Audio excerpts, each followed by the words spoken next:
Welcome in. It is week 17. It all comes down to this in so much of fantasy football this week, whether it's the best ball contest, whether it's your home league. There is so much that is going to be decided this week. And the one constant, though, is DFS, our week to week game that we love. A really interesting slate. So many games condensed, none of this sort of like Monday night football.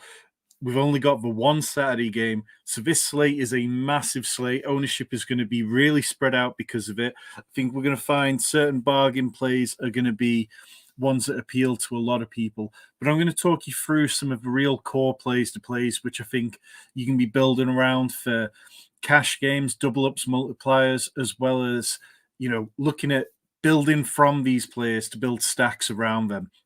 We're going to go through 5 players, and then we might get into some stacks that I like this week, as well as talking through some tournament picks, maybe build a few lineups over on the solver and talk about ways that we can gain leverage this weekend. We are going to start with my Baltimore Ravens against the Miami Dolphins. I mean, for me, this is the matchup which, when the fixtures came out, it seemed so obvious that you wanted to build best ball teams around this game. Yes, they combined for like 80 points last year and over 1,000 yards. Now, both defenses are playing better than they were at this point last year, but there is so much star power in this game between Lamar Jackson and Tyreek Hill. You're talking about two of the top sort of 4 or 5 MVP candidates. And it feels like in a game which is going to decide the the AFC seeding, there is so much on the line. I'm expecting a big game from Devon Achane. It feels like the Dolphins have been holding him back at times, but this feels like the game to try and unleash him against the Ravens' run defense that has struggled against smaller backs. For me, the main core play, which I'm looking at in this one, it is Lamar Jackson, who you can see on the screen there. He is 7,700, and he's had 58 rushing yards per game since week 9. He's been fantastic over that period. You look back since the week 13 bye, he's kind of really taken it up another level. He is averaging 24.3 points per game, as well as 70 rushing yards. In the 3 previous career games that Jackson's played against the Dolphins, he's twice thrown for over 300 passing yards. He's averaging 293 yards and 3 touchdowns per game against them. So even though the Dolphins are a better defense this time around, the Fangio defense, when Fangio was in Denver, Lamar had no problem with that defense. Like, we've seen him play against him before and have no issues. And the way that Lamar is controlling the pocket and taking his shots when he takes his opportunities to do so right now, I really think that he's going to be able to pick on Xavier Howard. I think even if Jalen Ramsey takes away one side of the field, the Ravens are going to have success moving the ball through the air. And we can look to play Lamar in cash games. I wouldn't blame you for paying down slightly further, though, at quarterback, because we are going to want to jam in as many studs as possible.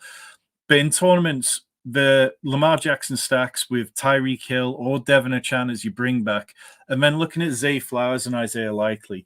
I really like Zay Flowers for this game. I think when you look at what he's been doing lately, I mean, it's just been fantastic. Yes, he had the one game where he kind of disappeared a little bit, but last week against the Niners, he set career highs in total targets with, I think it was 13 targets, turned them into 72 yards and a touchdown. He had a 38% target share. So again, it feels like the Ravens are starting to understand how to utilize him best. It feels like he's past that bye week where we often see rookies really kick on a gear at that point. And then Isaiah Likely, who's just been straight up balling. He's got like the 6th most yards per game among tight ends since Mark Andrews went down. Let's move on to the next game. Well, before we do, though, this is the, as you can see here, this is the matchup data we've got for this one. So you can see that the passing offense for the Ravens ranks 7th in DVOA against the Miami Dolphins, 12th ranked defense. You can see that the real weakness for Miami is covering wide receiver ones, which it's Zay Flowers, who I mentioned I like. And then it is DVOA defense versus tight ends, 23rd there. So even though they haven't been taken apart by tight ends, it's partly because they haven't really faced a lot of the good tight ends in good form lately. And I think Isaiah Likely can be the exception to the rule there. We're going to move on to the next play very quickly. But first, I need your help. I'm here trying to help you win some money. all I need you to do is click subscribe down below. We're trying really hard to hit our goal of 1,500 subscribers by the new year. A couple of days away. Can you help me? Help you? Let's move on to the next one. And it is the San Francisco at Washington game. I love this game, and I'm going to be very aggressive in this game in terms of who I'm looking to attack. I like Deebo Samuel in this one because the Commanders play a lot of too high safety looks, and he just eats in that sort of situation. I like Brandon Ayuk in this game because the Commanders struggle against outside wide receivers. But as Rich says in the chat, CMC going for 50. I do not know how you can build a lineup this weekend without Christian McCaffrey being one of the first building blocks that you put in there. I'll flick over the matchup slides, but since week 6, McCaffrey, he's finished outside the top 6 running backs on just one occasion. He's averaging 25.6 PPR points. And on DraftKings, what we're looking for is those running backs who pick up the 100-yard bonus. And since week 6, McCaffrey's done that on 4 occasions. The Niners, they don't really seem to have any interest in preserving Christian McCaffrey's legs. They're just leaning on him heavily. Like, he's at a 77% opportunity share since week 6. And it's rare that they take him off the field. The Niners, they have the number 1 road offense in the league, and they face the Commanders' defense allowing the 4th most fantasy points to running backs. Since week 9, the Commanders, they've allowed 7 different performances of 19.5 PPR points or more. So, like, they allowed RB1 overall finishes to both Breece Hall and Saquon Barkley. And it just absolutely is one of the biggest priorities on the slate for me, to build around Christian McCaffrey as much as possible. If you're playing cash games, double ups, CMC is a lock. You pay down at wide receiver if you need to. You look at the guys like Wan'Dale Robinson, look at guys like Demario Douglas, look at punting tight end. But CMC needs to be in your lineup this weekend because the chance of him going for 30, 40 points, it's always there. And the Niners are going to be looking to bounce back after being embarrassed by the Ravens. And I really think they're going to do a number on the Commanders. Next up, we'll go to Atlanta at Chicago. 38-point over-under, not the highest one compared with some of the other games we've already been looking at. You can see here in our sort of our weekly preview graphics that Bijan is the second most expensive player in this game, tied with DJ Moore at 6,600, Justin Fields at 7,300. I like Justin Fields for this game as well. I think that he is going to have a good game. I think that what he does well should play into this game quite nicely. But the player I can't get past is Bijan Robinson at 6,600. In week 16, Bijan scored over 19 points for the 3rd time in 5 games. He saw a season-high 10 targets, which translated to a 31% team target share. There was no other player on the Falcons with more than 18%. When the ball was being thrown, more often than not, it was just going to Bijan Robinson. So if this is the Taylor Heineke that we're going to get for the rest of the season, then it could be fantastic for Bijan Robinson. The Bears defense, as you can see on screen here in terms of the matchup data that we've got, the Bears' run defense really has improved lately. It's taken them as high as 8th best over the last 5 weeks in DVOA. But they also ranked 31st against running backs catching the ball, and they've given up big games to all those types of backs this year. Rashad White, 21.3 points. Jahmyr Gibbs, 21.5. James Conner, 22.2. Austin Eckler, 23.3. Aaron Jones, 26.7. They've all had excellent games because they can all work in the passing game, and Bijan can absolutely continue that trend. At this price, I'd be fine playing Bijan Robinson in cash as long as it means that you're not sacrificing Christian McCaffrey to do it. Or if you are doing it, Kyren Williams, you've got to pair like the 2 top running backs, Christian McCaffrey and Kyren Williams. You need one of those in your cash lineups. So that's the priority there. And then in tournaments, I'd be okay playing Bijan Robinson as a one-off or a slim stack of Justin Fields. I'm not really sure that I want to go as far as DJ Moore this week because the Falcons, they really sometimes just manage to take away an opponent's wide receiver 1. They'll bring AJ Terrell down to shadow. They'll bring Jesse Bates down as well and really double up on them and just take that option away. We saw it happen to Mike Evans a few weeks ago when he had like 1.4 points in a game. And I'm a little worried that it could happen to DJ Moore again this week. Rich's question, any interest in the Bears DST? I don't mind it. I think that, they're an interesting choice this week. They are a little pricey, though, at 3,400. And for me, I think the way the lineups are going to go this week is going to be really difficult to pay up for defense. I think I'd be shopping in the sort of 2.8, 2.7, 2.6 range and really hoping that's where we can find some value. So we will move on to the next one. And it is in the Tennessee at Houston game. CJ Stroud healthy, Nico Collins healthy. The Texans, they need this. The AFC South, it's there for the taking. And the Texans, they're getting healthy right at the last second. Their 11th ranked passing offense in DVOA is going to take on the Titans' 25th ranked passing defense. I really like a couple of players in this one. I wouldn't mind taking shots at CJ Stroud in tournaments. I think that there's plenty of upside there. I think that people will be a bit worried about playing him. But when players come back from concussion protocol, it's pretty, nailed on whether they have a concussion or not. Yes, we had the incident with Tua last year, but generally speaking, if you clear the concussion protocol, then you've cleared the concussion protocol.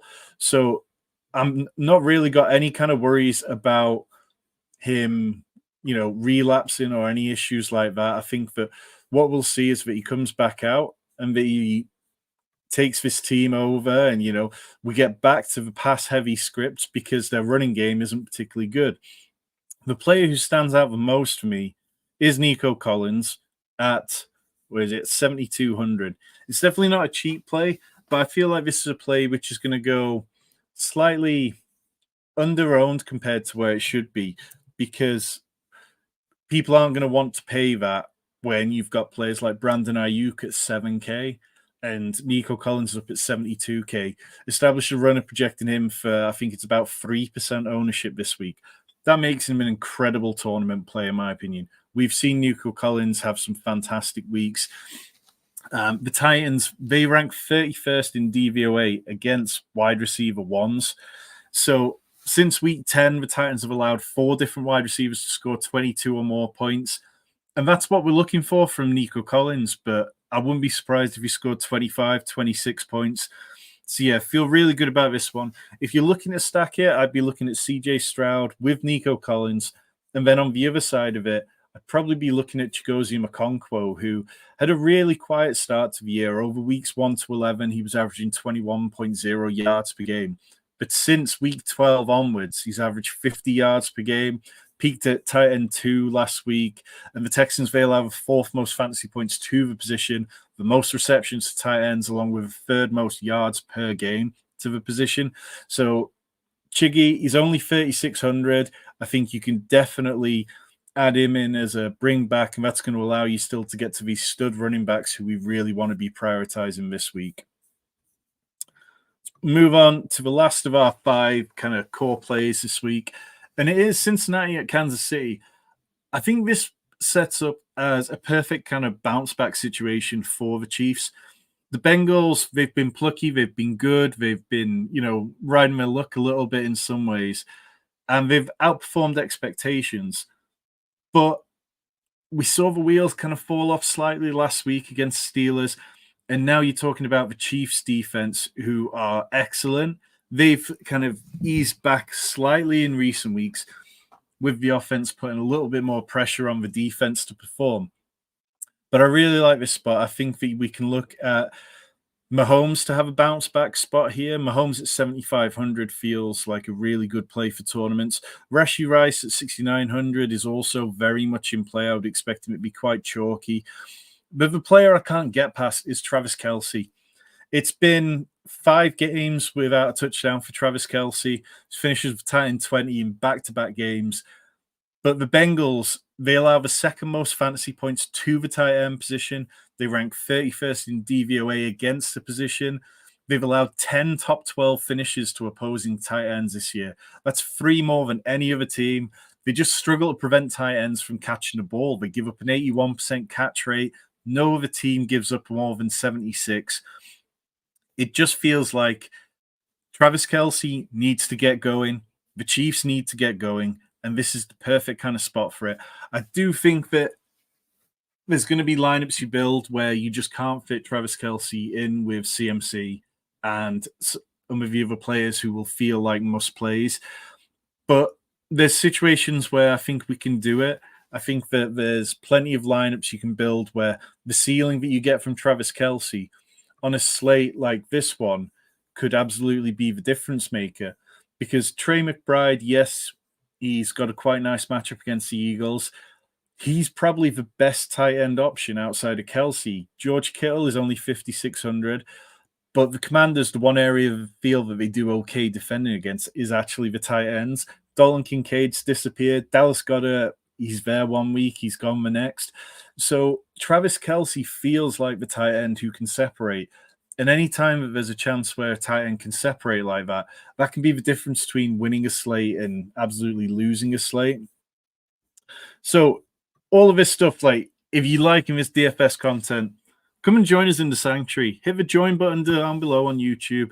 For less than a price of a cup of coffee per week, I give you a comprehensive DFS write-up every week. You get an exclusive members-only video where we talk about leverage plays, cash game cores, GPP lineups that I like, all this kind of stuff, as well as access to the Discord where there's, loads of people helping each other out with questions, setting up leagues, going through stuff. But yes, check it out. Look at the pricing. Ask me any questions you've got. You will not regret it. So those are all the core plays, but let's jump over while we've got a little bit of time and jump into the solver and see if we can build a lineup we like. If you are in the chat and you've got any suggestions for players you'd like to see lineups built around, we'll do that. We'll sim a couple and see how they're playing out in contests. I tend to play single entry mostly. So let's start off with Christian McCaffrey. And if we're going Christian McCaffrey, I'm probably looking at having to pay down quite a lot as well. Jaylen Warren is a player who I would like to have a good weekend this weekend. I think that he's interesting. Jackson Smith-Njigba has kind of really grown into his own over the last few weeks and seems to be becoming a bigger part of the offense. So we'll put him in. And you can see I'm kind of sitting at about 5K remaining per player. Let's chuck in the Patriots defense for the moment and see what it looks like, just punting off defense a little bit. And we'll add Chiggy in there. And let's just make this one the stack I mentioned with Stroud. See how it plays out there. Cool. Okay, so we got 5K remaining on the two players left, which is a little bit less than you'd ideally like. Let's go down to Wandale at 4K, and that's going to give us 5,900 left to play with. Wandale should see decent volume. The Rams aren't a perfect matchup for him, but I think he can get there in terms of volume and price. And we'll put in Zay Flowers. So you can see the ownership projection here is coming in at sort of 88%. Very much going to be a flat week like that. The chalk will condense on certain players. Okay, so this one, sim cash rate, 20%. Sim ROI in the minus. Ideally, we'd like to see that in the positive figures. But these top sort of percentile figures, if you're getting over one, sometimes that's worth considering. So I don't hate that. We'll just add that, maybe play it. So I'm simming these for the $12 single entry, which is one of my favorite contests. I was playing the red zone quite a bit with $50 single entry. So if you are in the chat and you've got suggestions on stacks you want to see, let me know. A few weeks back, we had somebody suggest the Joe Flacco stack, which turned out to be the absolute nuts that weekend. Let's go the Stafford double stack and see how that is looking this weekend. There's nobody who I particularly like for the bring back on the Washington side, particularly. I mean, you can look at Terry McLaurin, 5,500. It's pretty cheap. So let's put him in there for the moment. He had a good couple of drives with Jacoby Brissett last weekend. And then we are going to need to pay down at the tight end position to make this work. Gerald Everett, last man standing in Chargers. Denver give up a lot of points to the tight end position. Let's do that. And then where we sitting, 5,400 per remaining player. We're going to need to do a bargain bin shop at running back, I think. Let's go Najee Harris. Play him as a leverage play against the more chalky Jalen Warren. So now we've got 1,100. We won't be able to get up to Christian McCaffrey. But I think if we're playing into the idea that Cooper Kupp and Puka Nacua both smash, then maybe we can get away with it. And let's drop Devin Achan in there and then find somebody at 4,400. Curtis Samuel, we'll play that one as a game stack. So we've got 2 bringbacks to the 2 Rams wide receivers. Oof. It's fair to say the Sims did not like that one. You see, maybe we're just getting a little bit too cute here. 48% ownership. It's, you want to be in that sort of 100 to 125 range a lot of the times.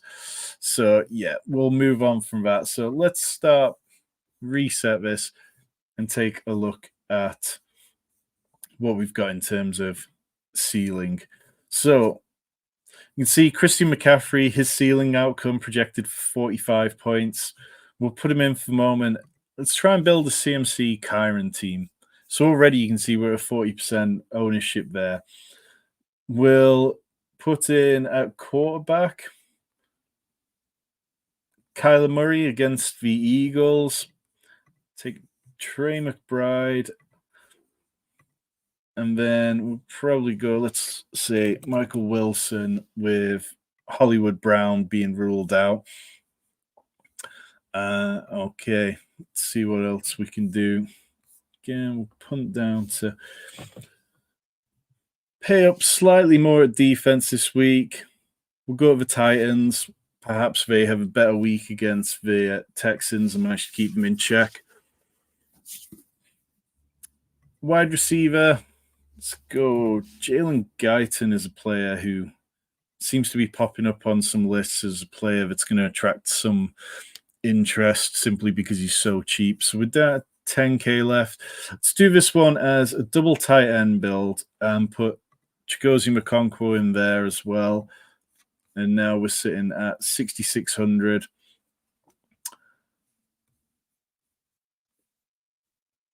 Let's go T. Higgins.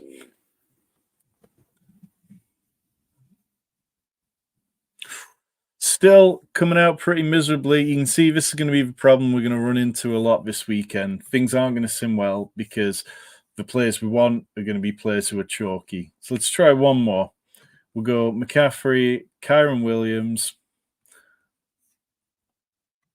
Let's go Lamar and build it around some of the cheaper options in this game. So let's say Odell Beckham at 4,500. And now let's work out what we can afford to do after that.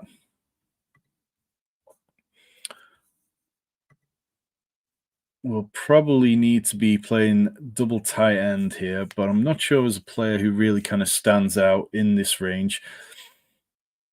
Maybe a Tyler Higbee. Let's put him in there, and then kind of leverage away from Puka Nacua and Cooper Kupp. So we've got 9,400. It's not ideal at the minute. We'll go Wan'Dale Robinson as a bring back to the Rams pieces there, and then 5,400 remaining. George Pickens, who I definitely like this weekend as well. And again, you can see the ownership still sitting around the 80%. But bringing it back, the cash rate at least is up at the 20%. So this is going to be what it's going to be like a lot this weekend. There's going to be a lot of trying to work out which of these players you can actually get to get a positive ROI on Sims.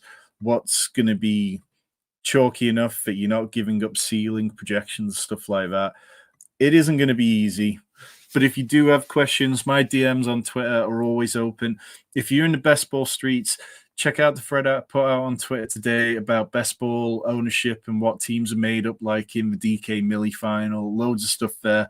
If you've enjoyed this, if you made it 25 minutes in, come over to YouTube, hit that subscribe button. It really makes a big difference for me and what I can do content-wise for you. We will be back very soon. Going to be going DFS content heavily through the playoffs. If you ever have any questions, hit me up on Twitter. Good luck. Go and crush those championship weekends. Win yourself some millions of dollars. We'll be back next week.